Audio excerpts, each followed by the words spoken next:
जय Guru ji. Satsang by Jaya aunty on 11th August 2015। गुरु जी के message हमें शब्द के माध्यम से मिलते ही रहते हैं।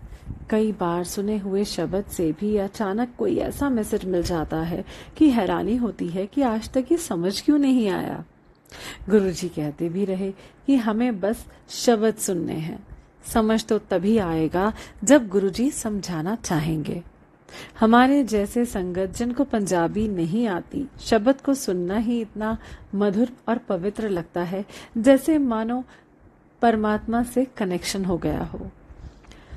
बहुत बार किसी और गीत या गजल या संगीत के स्वर के साथ भी हम परमात्मा से जुड़ जाते हैं। ये हमारे लिए वरदान है कि हमारे देश में ऐसे गायक गायिका हैं जो हमें खुदा से जोड़ देते हैं बिना किसी मेडिटेशन और या फिर ध्यान के। हमें यदि शौक है गीत गजल का तो इसे सुनना नहीं छोड़ना है। गुरुजी ने कभी नहीं कहा कि रात दिन शब्द वाणी ही सुनो। शब्द जब भी सुने एक आदर की भावना के साथ ही सुने, तभी इसका फायदा है।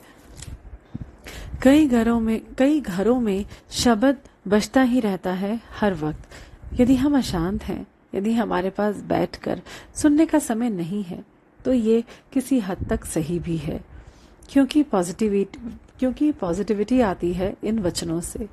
पर साधारण स्थिति में हमें इसे हर वक्त चलाकर नहीं छोड़ना चाहिए। ध्यान लगाकर ही सुने हम तो उत्तम है। कल एक नई संगत के प्रश्न का सही जवाब नहीं मिल रहा था। उन्होंने पूछा कि कोई संगत जो बरसों गुरुजी के साथ रह चुकी हो, रात दिन वो गुरुजी के नाम का इस्तेमाल कर कैसे कोई बिजनेस चला सकते हैं? क्या गुरुजी ने उन पर मेहर नहीं की होगी? आज एक शब्द जो पहले कई बार सुन चुकी थी, उससे गुरुजी ने जवाब दिया। शब्द है, राम राम करता सब जग फिरे, राम न पाया जाए। इसमें एक गुजरी की बात हो रही है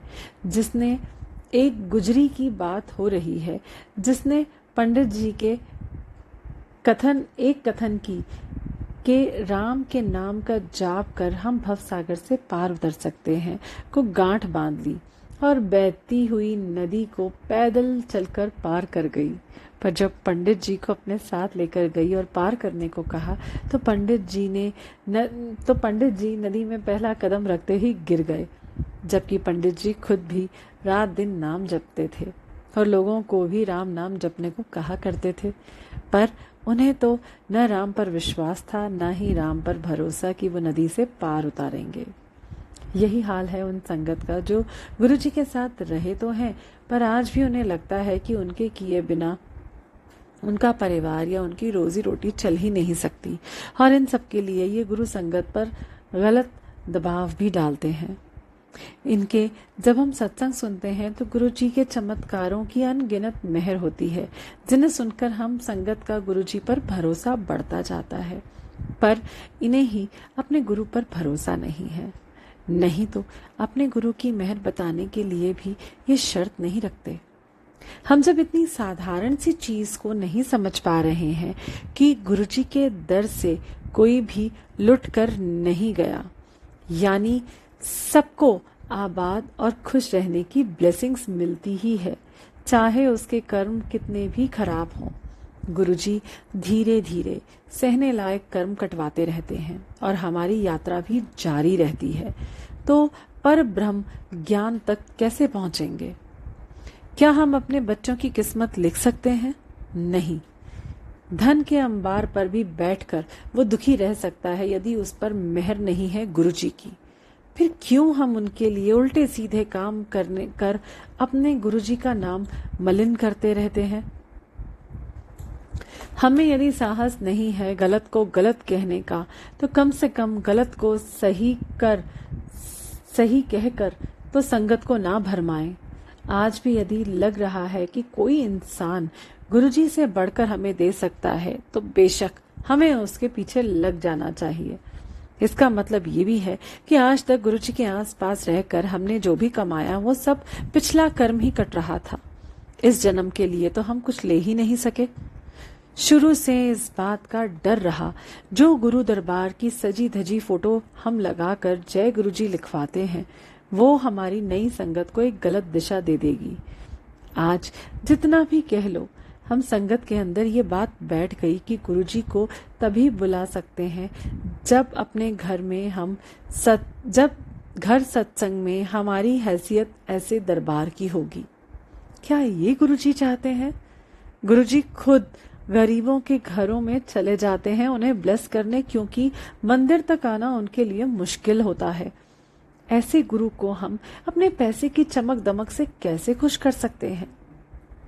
भोलेनाथ हैं, हम जब भी बुलाएंगे जमीन पर एक फोटो रखकर या करोड़ों के सिंहासन लगाकर वो हमें ब्लेस करने आएंगे ही। पर गुरुजी तब ज्यादा खुश होंगे जब हम उनके लिए पैसों को इस तरह बर्बाद ना कर जरूरतमंदों पर खर्च करें। एक एक संगत को एक दिन में कई जगहों से निमंत्रण रहता है। ऐसा कैसे? यानी हम सत्संग में ऐसे संगत का नाम ही परोस रहे हैं। हम सत्संग का असली वजह तो भूल ही गए, मिल बैठकर गुरुजी का गुणगान करना। अभी जो हम कर रहे हैं वो दूसरे तरीके से हमारी शोबाजी ही है। बस म्यूजिक की जगह हम शब्द प्ले करते हैं। क्या इतनी भीड़ में कोई मेडिटेशन करेगा? बस गए, शब्द सुना, लंगर किया और किसी चर्चित संगत से बार बार वही सत्संग सुने और आ गए। हो पाया तो होस्ट की मेहमान नवाजी की, सजावट आदि के लिए प्रशंसा के शब्द भी कह दिए। वहां चूक गए तो फेसबुक तो है ही, उस पर तो जब तक चाहो गुनगाते रहो, ताकि अगली बार कोई हमें बुलाना ना भूले। यही सत्संग है तो अब हमारा सत्संग के जगह घर पर ही रहना ज्यादा लाभकारी होगा। जितनी देर रहेंगे किसी कंपटीशन का हिस्सा तो नहीं समझेंगे अपने आप को। हम और गुरुजी बीच में कुछ भी ना आए, तभी हम गुरुजी से कनेक्ट हो सकते हैं।